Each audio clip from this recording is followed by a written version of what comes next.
안녕하세요, 여러분. 첫 직장 출근 시 여러분 기분은 어떠셨어요? 기대감이 정말 크기도 하지만 두려운 경우가 훨씬 많죠? 여기는 어떤 곳이지? 두려움을 가질 수 있습니다. 함께하는 사람들이 무섭거나 나를 싫어하거나 혹시라도 내가 이 조직에서 왕따가 되면 어쩌지? 이런 걱정을 우리가 많이 하죠. 아이들도 마찬가지입니다. 아니, 우리 어른들보다도 더 두려움이 크다고 볼 수 있죠. 아이들이 새로운 교육기관에 입학하거나 등반을 하는 경우 모든 환경이 새롭게 세팅이 됩니다. 당연히 새로운 선생님, 새로운 친구들, 또 새로운 활동이나 새로운 환경에서 활동하게 되기 때문에 내가 잘 해낼 수 있을까? 스스로에 대해 두려움을 가질 수 있습니다. 아이에 따라서는 적응력이 아직 부족해서 부정적인 결과, 즉 결손으로 이어지는 사례가 많아서 부모님들도 걱정이 많죠. 이제는 걱정을 넘어 실질적으로 우리가 적절히 기능해주고 지원해주는 역할이 중요하고 필요합니다. 아이가 새 교육기관에 잘 적응하도록 돕기 위해 부모가 꼭 해줘야 하는 핵심적인 역할을 크게 세 가지로 나누어 설명드릴게요. 첫째, 파운더의 역할입니다. 기초를 잘 다져주는 준비자 역할이라고 할 수 있는데요. 아이들은 선생님이 웃지 않거나 훈육을 하는 상황이 되면 당황해하고 많이 불안해합니다. 늘 웃어주면 좋겠지만 현실적으로 그렇지 못할 수가 있어요. 물론 늘 상냥하고 친절하게 잘 대해주시면 좋겠지만 분명히 그렇지 않은 상황이 훨씬 많기 때문에 이게 현실이잖아요. 그쵸? 늘 잘 대해주리라는 비현실 기대감을 아이들에게 주게 되면 오히려 아이들이 이런 냉담한 표정을 보면서 더 두려움이 커질 수가 있고 그로 인해 아파하는 아이가 생기게 됩니다. 원래부터 사람은 다양한 상황에서 감정이 나타날 수 있죠. 그렇다 해요. 그것이 나를 싫어하는 것이 아니고 그 상황에 대해 선생님도 불편한 마음이 있을 수 있다는 것, 원래가 그렇고 이것을 합리적으로 대응할 수 있는 방법을 배울 수 있도록 지도해 주는 것이 오히려 더 중요합니다. 집에서 엄마도 매일 웃지만은 않잖아요. 또 너도 친구와 매일 같은 친구와 놀고 싶지 않고 또 문제가 있을 수 있지만 우리가 서로 도와서 이겨내가는 거다. 바라는 바를 서로 존중하면서 예의를 갖춰 표현해 보는 거다. 이렇게 한번 말해보면 어떨까 하면서 함께 연습해 보는 것이 중요해요. 저도 아이를 키울 때 선생님이 나에게 화를 냈는데 나는 그 상황이 정말 억울했다라고 울먹이면서 말하는 것을 들은 적이 있어요. 분명히 현실에서는 이런 일이 있죠. 저도 처음에는 속이 짠하고 정말 마음이 아팠지만 왜 선생님이 그렇게 생각한 것 같은지 아이한테 물어보고 또 공감도 해주면서 한편으로는 이런 오해의 상황을 현실에서 어떻게 말을 하고 표현해 보면 좋을지 같이 연습해 봤던 기억이 있습니다. 이런 식으로 자녀들을 지원하다 보면 아이가 친구, 윗사람을 대하는 방법에 대해서 더 많이 배우게 되고 기술도 키워지게 되는 거죠. 중요한 것은 선생님들은 나를 싫어하고 밀어내려는 사람이 아닌 나를 돕고 지원해주고 성장을 격려해주는 선생님이라는 사실을 아는 것이 중요합니다. 조금 다른 차원의 예를 들어 아이가 글을 모른다거나 말을 잘 못한다거나 또 영어를 읽거나 쓰거나 말하지 못하는 경우 있죠. 혼자서 식사를 잘 못한다든지 용변 처리를 잘 못하는 상황이 있을 때 부모님은 미리 준비해줘야 한다는 바람에서 아이에게 겁을 주는 경우가 있습니다.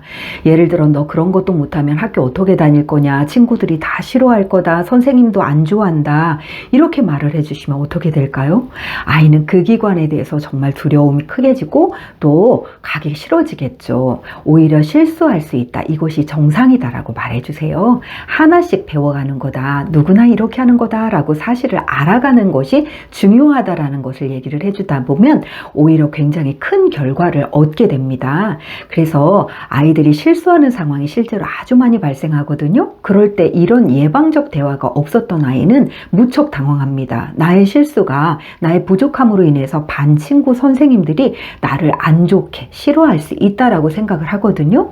근데 사실은 오히려 친구나 선생님 모두가 우리가 서로 알아가고 누구나 실수할 수 있지만 배우고 성장하면 된다라는 이런 예방적 대화를 한 친구들은 우리 모두가 부족한 존재임을 아주 자연스럽게 받아들이게 돼서 훨씬 더 적응을 잘합니다.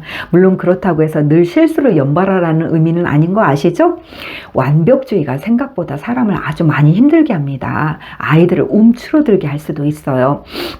그래서 매일 칭찬만 받고 좋은 일만 있는 것이 절대 아니고 오히려 학교나 교육기관은 좋지 않은 일들이 얼마든지 있을 수 있다고 말해주세요. 두 번째는 부모가 브릿지 빌더의 역할을 해주는 게 중요합니다. 다리 놓는 역할이죠. 교육기관에 대한 정보를 미리 알고 준비하는 것이 중요하다는 의미인데요. 아이와 미리 교육기관에 방문해보고 환경도 보고 또 어떤 부모님의 경우는 일요일에 기관 앞에서 놀이터에서 함께 놀면서 여기가 바로 네가 다닐 곳이다 라고 얘기를 해줬대요. 즐겁게 대화하는 과정에서 아이가 기대감을 크게 갖고 얼른 가고 싶다라고 하더랍니다. 아이가 다닐 기관에 대한 정보 여러분은 얼마나 알고 있으세요? 생각보다 우리가 사이트나 또 기타 자료라든지 지인 등을 통해서 알 수 있는 방법이 많습니다.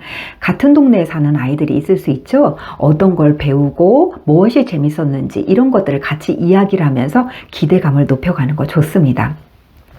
또 중요한 것은 이제 OT 때 꼭 참석을 추천하고 싶은데요. 흔히들 다 알고 굳이 배울 필요가 있겠나 싶겠지만 또 이곳에서 세세한 안내들을 해주거든요. 그러다 보면 내가 몰랐던 부분 또는 필요한 정보들을 알게 됨으로써 훨씬 더 자신감을 갖게 되는데요. 만일 내가 모르는 상황이 생기거나 이러면 나도 모르게 소외감이나 두려움, 움츠려드는 현상이 발생하기 때문에 기관에서 하는 OT들은 굉장히 중요합니다. 또 기관에 따라서 셔틀버스를 운행하는 경우 있거든요. 차는 어디서 어떻게 타는지 또 이 셔틀버스를 처음 타는 경우 아이들은 성향에 따라서 굉장히 두려움이 큰 아이들이 있기 때문에 처음에는 자가로 다니다가 하원 차량만 그 다음에는 등원 차량까지 같이 또 옷차림도 자유복인 경우가 있고 또 체육복이라든지 기타 특별복을 준비해야 되는 경우 있죠. 신발이라든지 준비물 또 내 비품에 이름이 기재되어 있지 않아서 친구들이랑 분란이 일어나는 경우들도 많아요.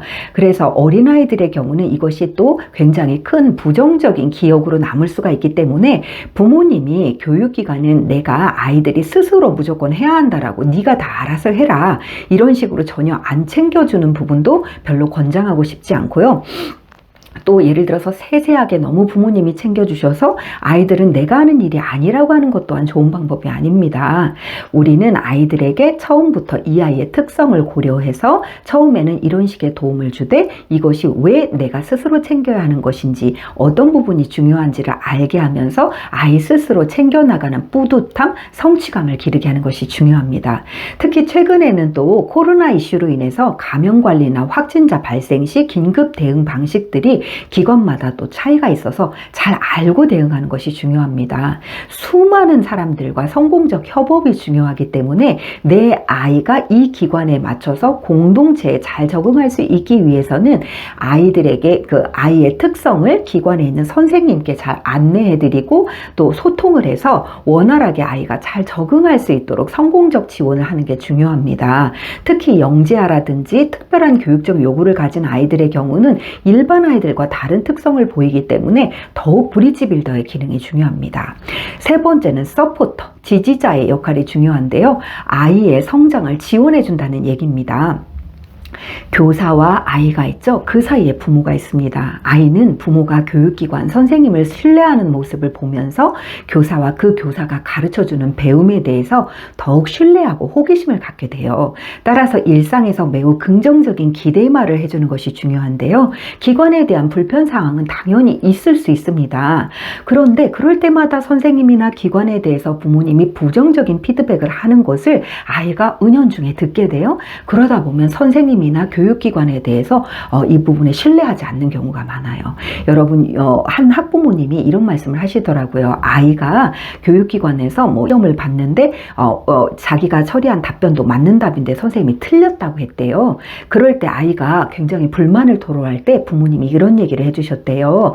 물론 너의 말도 정답이 될 수는 있다. 확인해 봤더니 그렇지만 분명히 너는 틀린 거로 처리가 되어야 된다. 왜냐하면 선생님이 분명히 중요하다라는 부분을 설명했을 텐데 너는 그걸 제대로 듣지 않은 건 맞지 않느냐. 그러기 때문에 너는 그런 면에서 분명히 틀린 것이다 라고 얘기를 했더니 그 이후에 아이는 선생님의 말씀을 잘 들어야 한다라는 생각이 깊이 바뀌게 됐다는 거예요.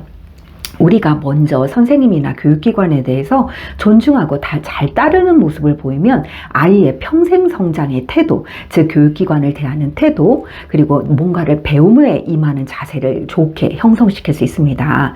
오늘은 어린 자녀들이 교육기관 입학, 등원, 등교, 등반 시 새롭게 바뀌는 다양한 환경에 대해서 잘 적응할 수 있도록 부모님이 해줘야 하는 역할에 대해서 말씀드렸습니다. 우리 어떤 역할을 해줘야 한다고 했죠? 네, 파운더, 브릿지 빌더, 서포터 역할이 중요하다고 말씀드렸죠? 내가 꼭 실천해봐야 할 사항이 무엇인지를 메모를 해줬다가 오늘부터 바로 시행해보고 성공적으로 우리 아이들이 기관에 적응할 수 있도록 지원해 주시면 좋을 것 같습니다. 오늘도 경청해 주셔서 감사합니다.